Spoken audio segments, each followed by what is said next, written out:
One of the biggest problems in today's society is not only being able to find good employees, but being able to keep them as well.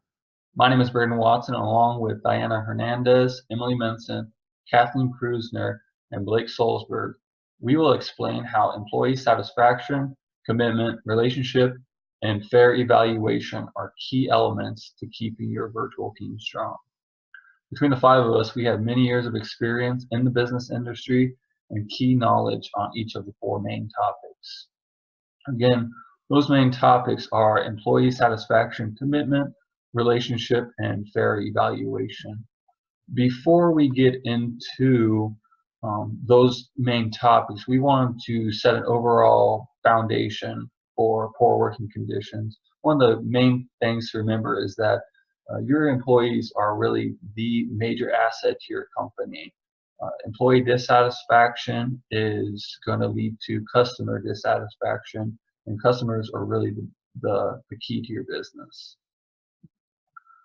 Main factors that lead to poor work environments are personality clash, stress, heavy workloads, poor leadership from top management, gossip, bullying and harassment, and perceived discrimination.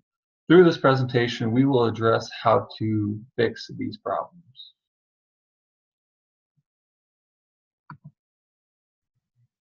Employee satisfaction is crucial in having both effective and efficient virtual teams within companies.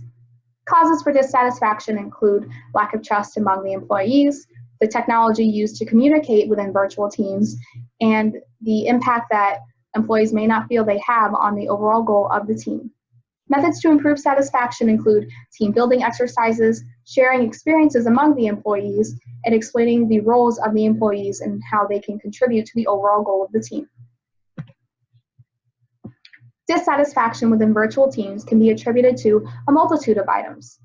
In Morris, Marshall, and Rayner's 2002 article, Impact of User Satisfaction and Trust on Virtual Team Members, they conducted a study in which found 31% of team members on virtual teams stated they felt dissatisfaction due to a lack of trust among them and their team members.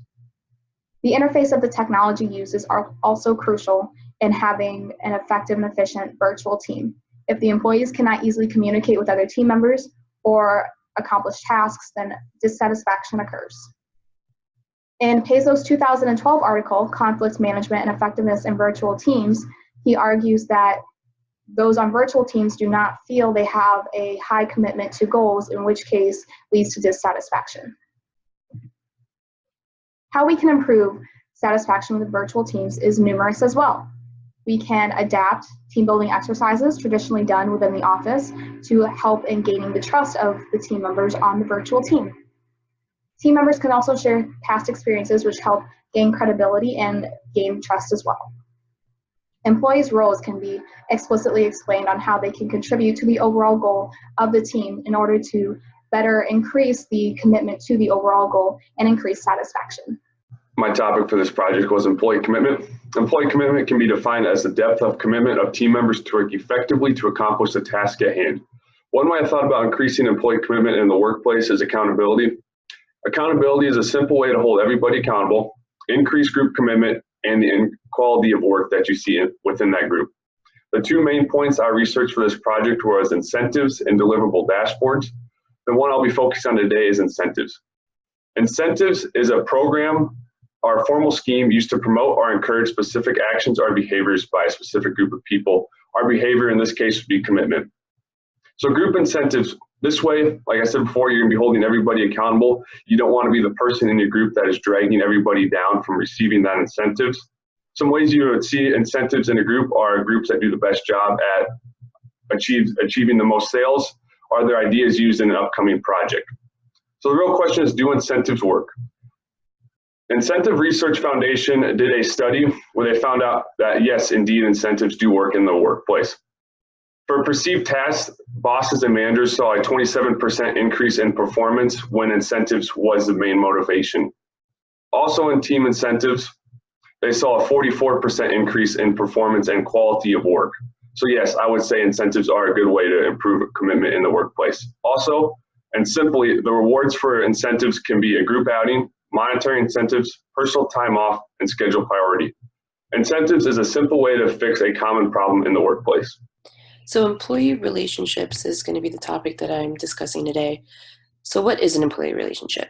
It is the overall association and analyzation of employees with their supervisors. So some of the main points that I'm going to be speaking on today is the effectiveness of communication skills within the workplace. By having good communication skills, it creates an environment for trust and respect amongst one another in the workplace. By minimizing conflict of confronting disruptive behavior in the workplace, it helps prevent those problems in the future in the workplace, as well as recognize what needs to change in order to get to the goal of bettering their overall organization. So some of the issues with employee relationships are usually handled by human resources personnel, managers, and supervisors. They're in charge of setting a set of rules or codes that establish that is in regards of their performance and discipline that they will receive if they do break a code. So again, relationship types are broken into different sets of codes. One that I have here, an example of this would be responsibility and obligation to report. So by failure to do so, the employee will have a disciplinary meeting that they will have with their HR person, essentially to clarify what they did wrong and how they can better themselves. At the end of the day, these codes of conduct are here to hold both parties accountable. Our final topic is fair evaluation.